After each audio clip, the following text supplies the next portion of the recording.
تو تجارت کے اسلامی احکامات میں کچھ شرائط، اصول اور ضوابط ہیں جن کی بنیاد پر ہمیں ایک بات سمجھ آتی ہے کہ تاجر کو سچا کاروبار کرنا چاہیے، اور سچے کاروبار کے اندر اس کو اپنی اصول میں سب سے پہلے 6 اصول میں بتا رہا ہوں تجارت کے، آپ کی خدمت میں جو روزی کے اندر برکت فرمائیں گے۔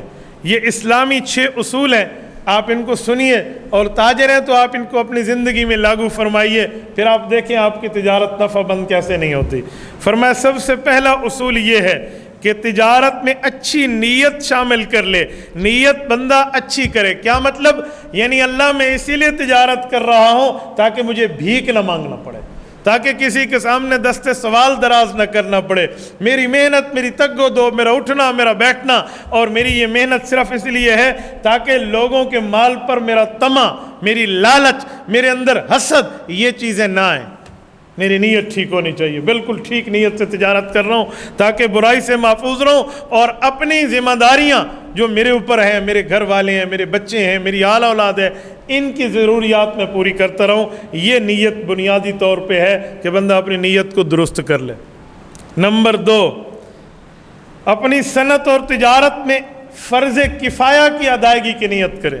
یہ تجارت فرض کفایہ ہے، مسلمانوں میں ایک بندہ کرے تو سب سے گناہ ٹل جاتا ہے، تو فرض کفایہ آپ جانتے ہیں، تو فرض کفایہ کی نیت کرے کہ یہ ایسا فرض ہے جس کو بطور کفایہ ادا کیا جاتا ہے، تو میں فریضہ کفایہ ادا کر رہا ہوں، یہ اس شخص کی نیت ہونی چاہیے۔ اور اس نیت پر اس آدمی کو جو اجر ملے گا نا، وہ ان سب کی طرف سے ملے گا جن کی ذمہ داریاں پوری کر کے ان کی جو ہے نا کیا کہتے ہیں سرپرستی کر رہا ہے۔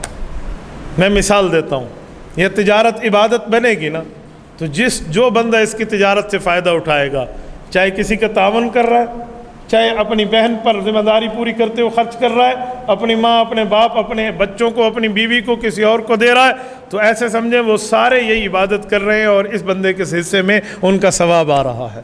کیوں؟ یہ فرض کفایہ کی نیت کر رہا ہے۔ محلے میں ایک شخص بھی اگر اعتکاف میں مسجد میں نہ بیٹھے نا، تو پورا محلہ گناہ گار ہے نا۔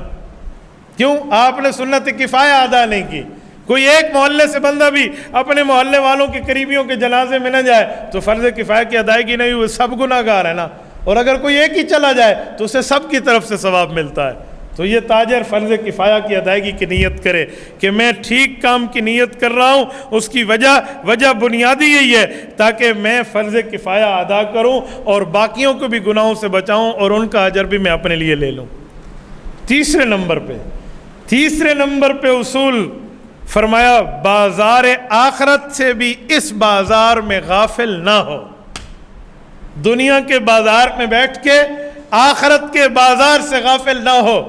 دنیا کے بازار میں محنت کریں گے اجرت ملے گی، آخرت کے لیے محنت کریں گے آپ کو ثواب ملے گا، یعنی نماز قضا نہ ہو، تجارت کی وجہ سے یہ روزہ نہ چھوڑے، تجارت کی وجہ سے کوئی ایسا غلط کام نہ کرے جو غلط کام اس بندے کو کہاں سے کہاں تک لے جائے۔ میں مثال دے رہا ہوں، رسول اللہ صلی اللہ علیہ وسلم کی حدیث پاک کا مفہوم ہے، توجہ رکھنا۔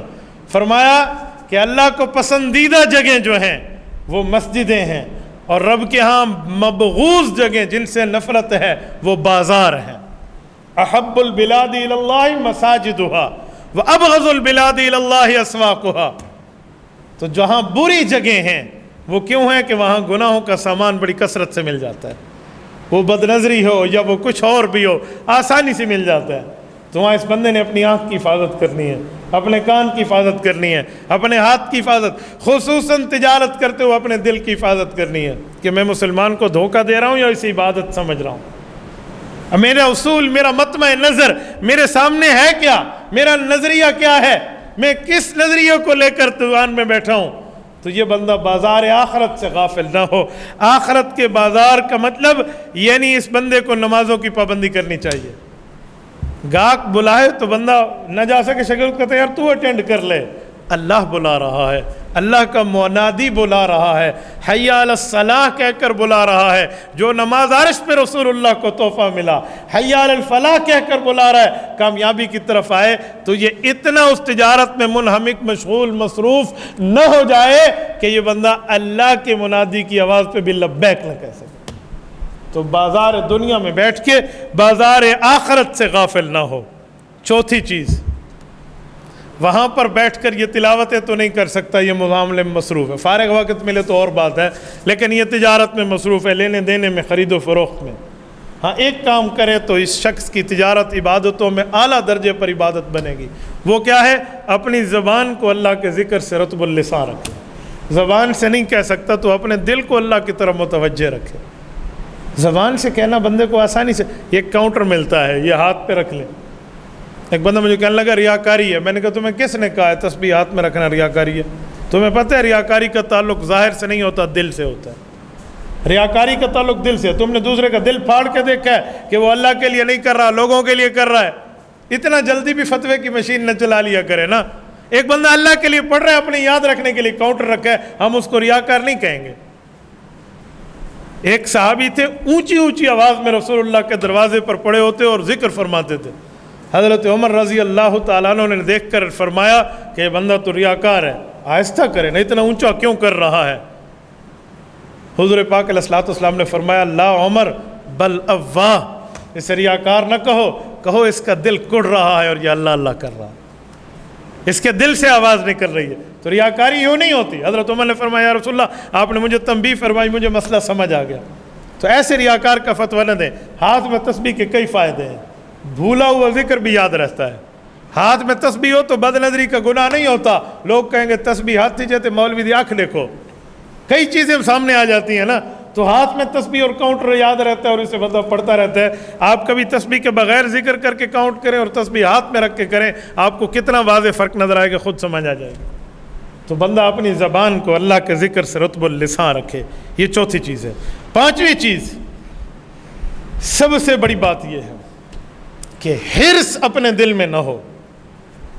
इसकी दुकान है, सेम दुकान इसी तरह किसी और दुकानदार की है, इसके पास तो गाहक आ रहे और मेरे पास नहीं आ रहे, ये हिर्स है। यूँ कहना चाहिए अल्लाह जैसे इसके पास भेजे हैं ऐसे मेरे पास भी भेज दे। भाई के लिए भी दुआ हो, अपने लिए भी दुआ हो। ये पांचवा इस्लामी उसूल है तिजारत का। हिर्स नहीं होना चाहिए। हिर्स बहुत बड़ी बदबख्ती की अलामत है। हिर्स क्या होता है यार? वो हिर्स, एक ताजर के बारे में आता है, वो असर से पहले दुकान बंद करके जा रहे थे। किसी ने कहा अभी तो टाइम रहता है। उन्होंने कहा जितना मेरी आज की ज़रूरियात है ना वो पूरी हो गई हैं, आप मुझे बैठने की ज़रूरत नहीं है। उसने कहा कल, उसने कहा कल भी तो वही अल्लाह है जो आज है। हिर्स नहीं होना चाहिए। हिर्स होगा तो ये तिजारत इस्लामी उसूलों की बुनियाद पे ख़त्म होती जाएगी, चाहे उसकी नंबरिंग बढ़ रहे हों, लेकिन बरक़ात ख़त्म हो जाएंगी। तो हिर्स बिल्कुल बंदा न रखे। और ऐसा ना हो कि सबसे पहले बाज़ार में जाए और सबसे बाद बाज़ार में आए। एक है मसरूफियत की वजह से पहले गया, बाद में और बात है। एक है हिर्स की वजह से गया, हिर्स की वजह से नहीं। अल्लाह पे तवक्कुल करके बंदा जाए तो बात ठीक हो जाती है। छठा उसूल और आखिरी उसूल इस्लामी तिजारत का, फरमाया छठा उसूल ये है कि सिर्फ ये ना हो कि अल्लाह मैं हराम से बचने के लिए कारोबार कर रहा हूँ, बल्कि ये भी हो कि जिसमें हराम का थोड़ा बहुत शुबा आ जाए, शक आ जाए, उस शुकूक को शुबहात की हराम की चीज़ों को भी बंदा छोड़ दे। सिर्फ ये नहीं है ये फाइनली हराम है, ये वाज़े हराम है तो मैं हराम को छोड़ रहा हूँ। कहा जी नहीं, बंदा शुकूक को शुबहात के मौके पर भी उस चीज़ को छोड़ दे। रसूलुल्लाह सल्लल्लाहु अलैहि वसल्लम की हदीस है, अल हलाल बय्यिनुन वल हराम बय्यिनुन फमा बैनहुमा मुश्तबिहात। फरमाए लोगो, हलाल भी शरीयत में वाज़े कर दिया गया है, हराम भी शरीयत में ज़ाहिर और वाज़े कर दिया गया है। उसमें दरमियान में कुछ चीज़ें हैं जो शुबह पैदा करती हैं। बस आप शुबह को छोड़ दें तो आप हलाल के साथ लग जाएंगे। शुबहात में पड़ गए तो बंदा एक दिन कहीं ना कहीं गलती में आ जाएगा। शुबहात की मिसाल दूं, एक आदमी का चलना हर वक्त किनारे पे हो, एक आदमी का चलना रास्ते सही रास्ते पे हो, गिरने का ख़तरा इसका कम है उसका ज़्यादा है जो किनारों पर चल रहा है, जो जान जोखी कामों में ख़ुद को डाले हुए है। तो लिहाजा ऐसी कामों में ख़ुद को न डालें जो हराम का शुबा पैदा करे। ये 6 इस्लामी उसूल हैं। इन बुनियादों पे अगर बंदा तिजारत कर ले, खुदा की कसम उस आदमी की ये ज़िंदगी, ये तिजारत इबादत बन जाए। मैं एक बार फिर बतौर खुलासा इस्लामी उसूल गिनवाए देता हूँ। नंबर 1, तिजारत में नीयत अच्छी करे। नंबर 2, फ़र्ज़ किफ़ाया की अदायगी की नीयत करे। नंबर 3, बाज़ार दुनिया में बैठ के बाज़ार आखरत से गाफिल ना हो। नंबर 4, हमेशा अपनी ज़बान को अल्लाह के ज़िक्र से रुतबुल लिसान रखे। नंबर 5, हिर्स न रखे। नंबर 6, ان اصولوں سے بھی بچ جائے جو اس کو حرام کے شبے میں لے کر جائے. تو یہ اسلامی اصول تھے. تبارك الذي نزل الفرقان على عبده ليكون للعالمين نذيرا.